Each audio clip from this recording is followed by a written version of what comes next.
سبا وی پا اگر ٹیم کیا گدا دی دید گران نہیں دی آسان دی دا امام ابن ماجه روایت راوڑی دا عبداللہ ابن مسعود ہوئی چی اوتی رسول اللہ صلی اللہ علیہ وسلم جوامع الخیر وخواتمہ اللہ رب العزت پیغمبر صلی اللہ علیہ وسلم لا طول خیر ورکڑو طول خیر اللہ پیغمبر صلی اللہ علیہ وسلم تا خولے دے او بل دا چی اللہ رسول صلی اللہ علیہ وسلم تا جوامع الکلم ورکڑی دی لنڈی او غنڈی خبری او اللہ ولد خیر خاتمیم ورکڑی دی فعلمنا خطبة الصلاة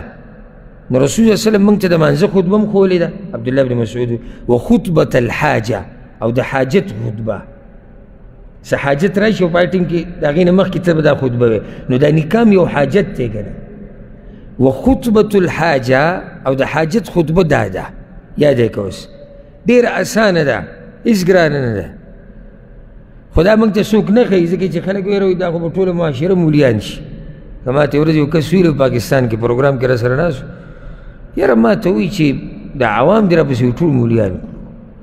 نو مجد خدا ورز دا اللہ نغوارم چی دا عوام سی شی مولیان شي دا محنت خو دې دپاره روان دی چې دا عوام په دې دین باندې پوه شي موږ خو دا محنت دې دپاره کوو ستا څه خیال دی نو هلته بیا دا یره پیدا شي چې عوام راپسې مولیان شي نو بیا خو جا ښه جوړه شو اسانه ده څه به وي چې ان الحمد لله دا خو دې ځینې روایت کې دې سره راځي بازو ان الحمد لله نحمده ونستعينه ونستغفره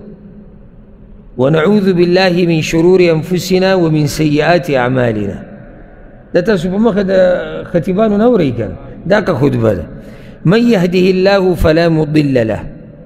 ومن يضلل فلا هادي له وأشهد أن لا إله إلا الله وحده لا شريك له وأشهد أن محمدا عبده ورسوله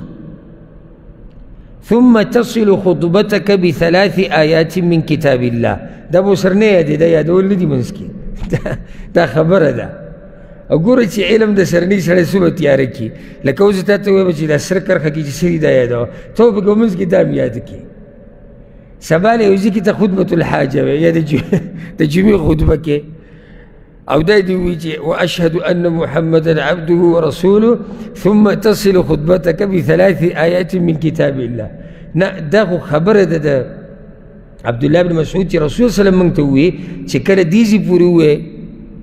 ان محمدن عبده ورسولو نبیابا پا دی اخبر خطبی پسی وصل دری آیتون دا اللہ دا کتاب نوئے او دلتا غلطی شوی دا زمانہ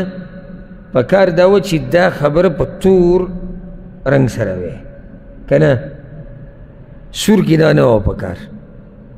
او دی دا زمان خیال نیتا لی